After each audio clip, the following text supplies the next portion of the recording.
Alors bonjour et bienvenue dans ce deuxième épisode de podcast où on va parler de la suite de Entreprendre en tranquillité en faisant un focus cette fois sur l'argent. Oui, oui, moi qui ne parle jamais d'argent dans mon entreprise parce que c'est pas du tout le focus de là où je veux m'en aller. J'ai tellement eu de questions autour de ça que j'avais quand même envie de vous donner ma position par rapport à l'argent. Je dois dire que cet épisode va être un ode aux nuances parce que parler d'argent, c'est parler de beaucoup de complexité. C'est parler d'abord de quelque chose où chacun a ses besoins, sa définition, son parti pris et qui est intriqué dans des considérations de croyances, des considérations familiales. En tout cas, c'est vraiment un sujet qui est vraiment complexe. Donc, je vais essayer au plus de parler au jeu et en même temps aussi vous donner un portrait clair de comment moi je vois les choses tout en sachant que c'est absolument pas que je ne veux pas prôner une façon de faire, bien au contraire. Mais moi à la base j'ai quand même une formation en management, donc j'ai un bac et une maîtrise en administration. J'ai étudié en finance, donc s'il y a un prérequis que je sais, c'est que si on est en affaires, c'est évidemment pour qu'une entreprise soit rentable, parce que sans rentabilité, elle ne peut pas être pérenne.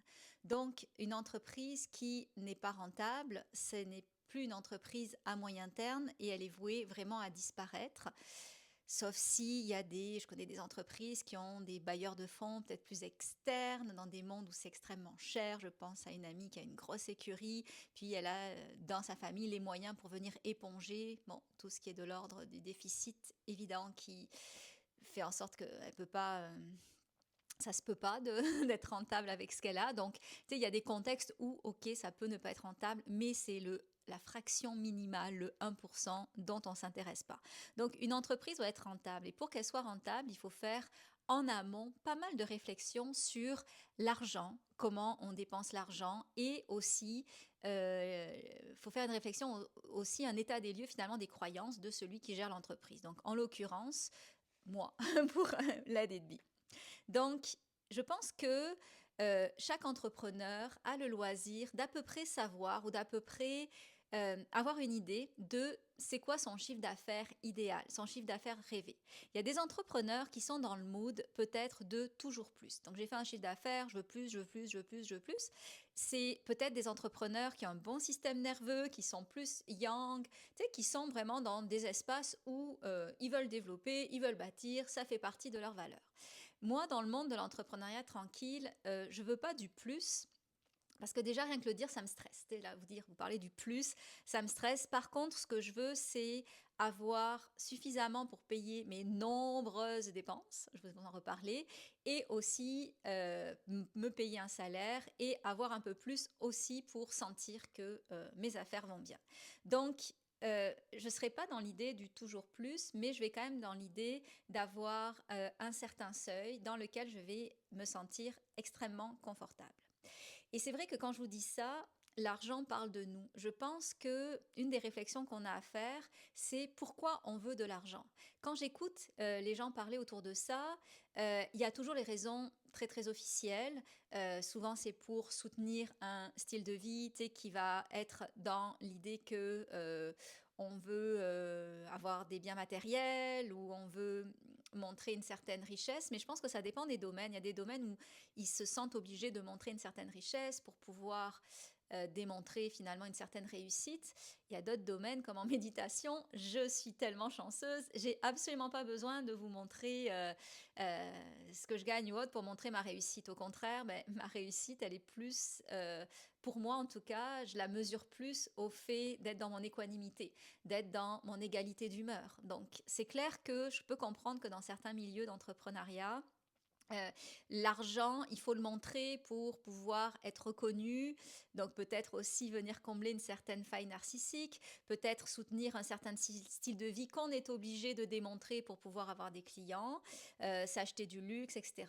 Mais peut-être que finalement, c'est juste une partie. Et souvent, quand on va dire que on veut faire de l'argent, c'est surtout pour on pense en fait que c'est par rapport à l'idée de venir soutenir un certain train de vie un peu plus luxueux, alors qu'on peut avoir d'autres raisons de vouloir faire de l'argent. Euh, Moi, je trouve que l'argent que me permet d'avoir la DB, ça me permet ultimement de m'acheter ce que j'appelle la tranquillité, qui est à la base finalement peut-être aussi de mon équanimité, en tout cas, elle se mesurait pas comme ça, mais de m'acheter de la tranquillité. Donc, dans ma façon de voir mes revenus et mes dépenses, j'ai fait un gros calcul qui me permet de bien connaître quelles sont mes dépenses et quelles sont mes dépenses d'entreprise et quelles sont aussi mes dépenses personnelles. Et je pense que là, c'est le nœud de la guerre parce que quand on veut de la tranquillité, on doit avoir une certaine idée pour avoir un certain contrôle sur les revenus et les dépenses pour pouvoir s'acheter cette tranquillité. Et là, je vous parle de mon propre cas, mais ça doit être pareil pour quelqu'un qui veut s'acheter quelque chose de gros dans sa vie privée ou au travail, qui veut toujours plus. Mais là, je regarde. Donc, je voudrais qu'on déconstruise un peu l'idée que entre slow life, entrepreneuriat tranquille ou autre, ou entreprendre en conscience, c'est synonyme de pauvreté. Ça, c'est absolument faux parce que ça prend aussi quelques moyens à certains. Et on va faire, je vais nuancer ce que je vais dire là, mais à certains égards, ça prend aussi quelques moyens pour vivre simplement. Et là, je vais juste parler de mon carré de sable. Donc, dans mon carré de sable, il y a l'idée que mon entreprise, en soi, pour opérer, je pense qu'elle me coûte beaucoup plus cher que la moyenne.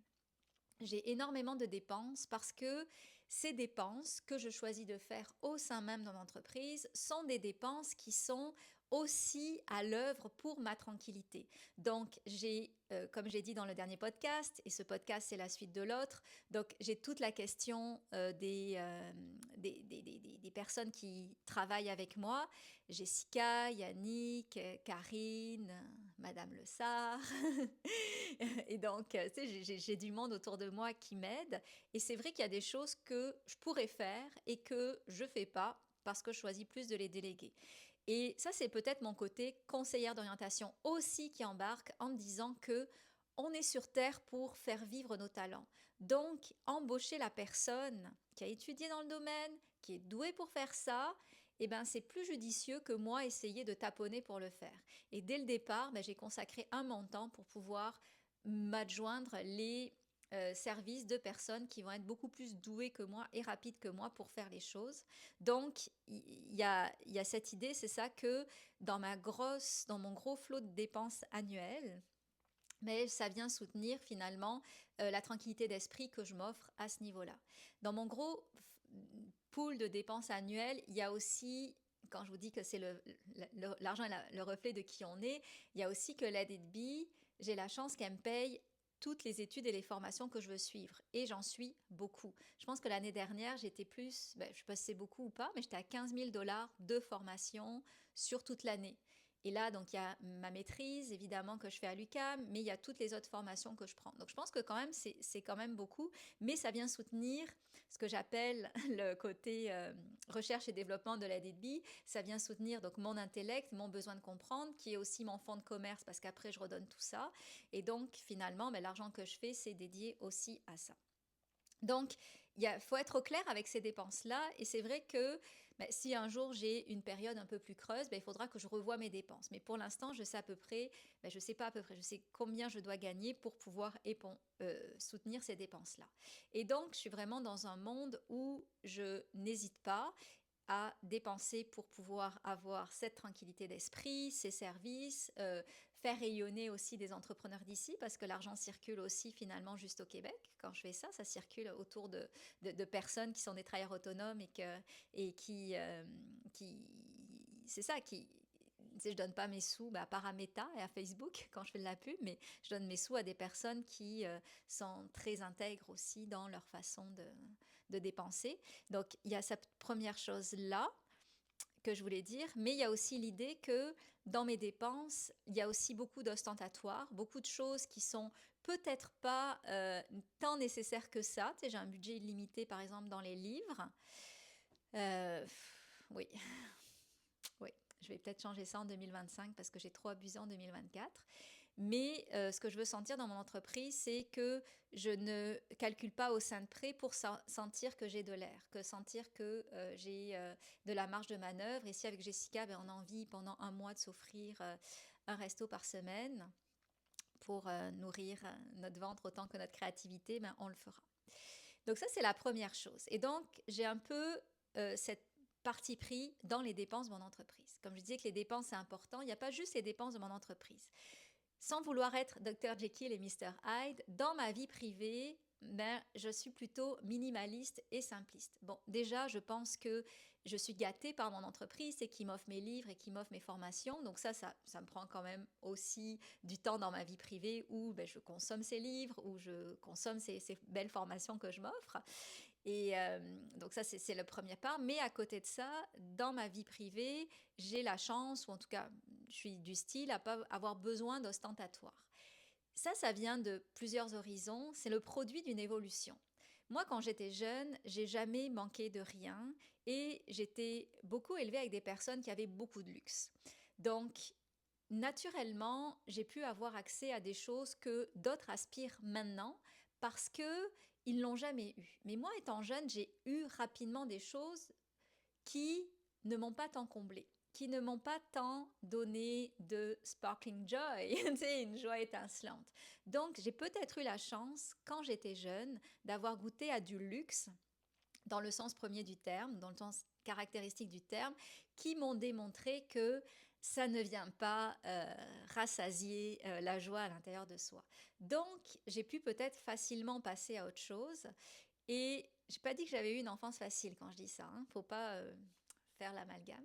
Mais bon, bref, j'ai pu peut-être passer à autre chose et me rendre compte que de la manière dont j'ai été tricotée dans ma personnalité et dans les besoins que j'ai maintenant que je suis une grande adulte, c'est d'avoir des choses simples. Donc les choses simples étant avoir du temps pour méditer, pour lire, passer en famille, mais sans que ce soit extravagant. En tout cas, de mon bord, c'est jamais très extravagant. Euh, passer beaucoup de temps en famille, donc c'est ça, jouer avec des jeux, on joue aux cartes beaucoup avec Sophia, donc avec nos cartes. Enfin, c'est vraiment des choses, je suis peut-être dans les archétypes de déesse. La déesse qui est la moins ostentatoire, elle s'appelle Estia, donc c'est celle qui est un peu la gardienne du foyer, qui passe son temps à méditer. Donc j'ai de la chance d'avoir des besoins et des intérêts qui sont relativement modestes en termes d'argent et en même temps j'ai pas besoin de sentir que je dois flasher en ayant une grosse voiture. Au contraire, ça me gêne. Si j'avais, tu sais, demain on me donnerait une grosse voiture luxueuse, je pense que je serais un peu gênée. Donc c'est ça. Donc ça, c'est quand même une chance. Et donc, dans cette chance-là, de se contenter de peu, d'avoir des intérêts personnels, tu sais, qui ne coûtent pas grand-chose, mais ça fait en sorte aussi que, du coup, j'ai pas besoin d'un si gros salaire que ça. Donc, malgré le fait que l'Airbnb fonctionne bien, malgré les grosses dépenses, mais moi, dans ma vie privée, ben, ça va. Donc, j'espère que je suis claire par rapport à tous ces points-là. Le, J'espère aussi que ça fait un peu le tour quand on parle d'argent. Et je pense que l'argent, tu sais, si je fais une réflexion plus large, c'est une bonne école pour pouvoir se connaître. Dans le sens où, si on regarde un peu notre rapport à l'argent, ça nous donne un peu une origine, ça donne l'origine de c'est quoi nos priorités, ce sur quoi on passe du temps et qu'on donne de l'argent, mais ça nous donne un peu nos priorités. Mais moi, dans ma conception des choses, et je pense que ça peut peut-être aider que je vous le formule ainsi, je vois jamais l'argent comme une fin, mais comme toujours comme un moyen qui nous amène à une fin. Mais quand on voit l'argent comme une fin, c'est-à-dire comme une fin en soi, comme quelque chose pour montrer qu'on a de l'argent, au lieu de prendre cet argent pour pouvoir faire quelque chose qui satisfait une part saine de soi, donc une part non narcissique de soi, c'est un vrai besoin profond, pas un besoin, pas une faille narcissique, comment dire, superficielle. Mais c'est comme si finalement, ben, c'est ça qui parle de nous. Donc la vraie réflexion à faire, c'est euh, au-delà du fait de vouloir vivre ma vie et faire vivre une entreprise et redonner à ceux qui sont autour de moi et ceux qui œuvrent dans l'aide et de mais c'est quoi, pourquoi je veux faire de l'argent, dans quoi est destiné cet argent. Donc c'est peut-être la réflexion à faire. Je regarde un peu mes notes, mais je pense que j'ai fait le tour. J'espère que c'était quand même assez cohérent et que c'était pas moralisateur. Je l'espère pas. En tout cas, c'était vraiment pas mon but s'il y a eu une teinte de ça. Mais je pense que ça fait quand même le tour. Quand on s'était laissé dans l'autre podcast, je vous avais aussi parlé de mon rapport au réseau. En tout cas, j'ai eu des questions qui me demandaient, qui me questionnaient sur mon rapport aussi aux réseaux sociaux. Donc, je vais y aller rapidement parce que j'ai fait beaucoup de vocales aux personnes qui me posaient ces questions-là. Donc, je peux aussi vous résumer rapidement quel est ma propre, comment dire, mon propre rapport aux réseaux sociaux. Contrairement à beaucoup, moi, les réseaux sociaux, je les aime parce que je trouve que c'est un moyen d'expression. C'est un petit endroit où on peut donner un petit bout de soi-même, de cette réflexion qui resterait dans nos têtes si on n'avait pas les partager sous forme de post. Donc, c'est quand même un beau milieu. Quand on partage qui on attire des personnes qui nous ressemblent, donc ça crée une communauté. À travers cette communauté, ben, il y a des personnes à qui on parle de plus en plus et avec qui on devient amis. Et j'ai eu beaucoup d'amis ces dernières années grâce aux réseaux sociaux, même des personnes que j'ai jamais vues encore, mais à qui je parle peut-être une fois par mois, une fois par semaine. Donc c'est quand même assez délirant de se dire que je me confie, elle se confie alors qu'on s'est jamais vu. Il y a certaines personnes à qui suis devenue très proche, des projets sont nés grâce aux réseaux sociaux. Donc ça, c'est quand même fantastique. Et en plus, les réseaux sociaux, c'est ce qui me permet de venir finalement proposer mes services, donc de vendre mes services. Mais à côté de ça, mais il y a le revers de la médaille. Pour moi, le revers de la médaille, c'est de dépendre, moi, David, de dépendre d'un Goliath qui s'appelle Meta, qui peut avoir finalement une bulle dans la tête et faire en sorte que quelque chose se passe, on n'est pas à l'abri de quelque chose. Donc, tu sais, je me méfie un peu de cette grande structure, tu sais, l'idée David et Goliath, ça donne bien l'idée de qui on est par rapport à Meta. Donc, je me méfie aussi de tout ça. Donc, je veux pas juste miser sur les réseaux sociaux, mais bon, ça m'appartient. Mais à côté de ça, il y a la question donc d'utiliser les réseaux sociaux pour connecter, s'exprimer, faire grandir son entreprise. Mais il y a le revers de la médaille qui est les réseaux sociaux sont extrêmement gourmands en temps si on ne sait pas s'arrêter. Moi, j'ai eu à faire une grosse réflexion par rapport à ça dans le sens où je pouvais à certains moments aller sur les réseaux sociaux, regarder des choses que je n'avais pas choisies. Ben, peut-être que je choisissais les deux premiers, mais après c'est comme s'il y avait un déroulement et ça venait finalement rentrer en moi des conseils non sollicités, des images que j'avais pas eu peut-être envie de voir. Donc c'est comme si j'étais moins heureuse après avoir regardé les réseaux sociaux que avant. Donc il y avait quand même une grosse réflexion à faire. Puis j'en fais une grande justement dans mon mémoire par rapport à ça, par rapport à tout ce qui est la conscience en lien avec les écrans. Et donc là-dedans, c'est de se dire qu'il faut se mettre un frein. Comme beaucoup de choses qui posent problème, il y a l'idée de se mettre un frein. Donc le frein que je me suis mis, c'est d'investir, ça me coûte 100 $ par année ou 100 € par année, euh, Opal, ça s'appelle, et ça me bloque finalement les réseaux sociaux pas mal tout le temps. Donc genre de 9 h à 17 h la journée, puis après 19 h, je peux toujours y retourner, tu sais, si j'ai un truc à poster ou autre, mais je suis pas comme aspirée par les réseaux sociaux parce que ben, les pauses qu'ils me proposent, ça peut être à coup de 5 à 15 minutes, mais au bout, ben, tout coupe. Donc après, la procédure est pénible pour essayer d'y retourner. Donc finalement, je l'utilise beaucoup pour le travail, pour connecter avec mes amis, mais je suis de moins en moins encline, sauf quand je le décide, quand j'ai vraiment envie de me perdre dans quelque chose qui me fera oublier peut-être ma souffrance, ben, d'aller dans les réseaux sociaux. Mais sinon, je me donne des bons garde-fous et je pense que c'est ça qu'il faut ménager, c'est une certaine lucidité par rapport à tout ce que ça peut nous apporter comme nuisance, mais aussi célébrer et garder finalement le cap que ces réseaux sociaux sont des foyers fantastiques pour connecter.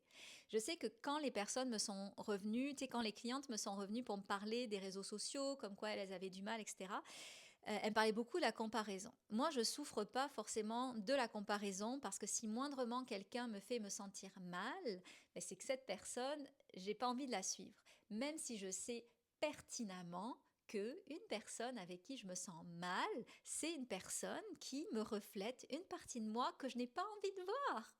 Je le sais, mais bon, j'y vais par petites doses.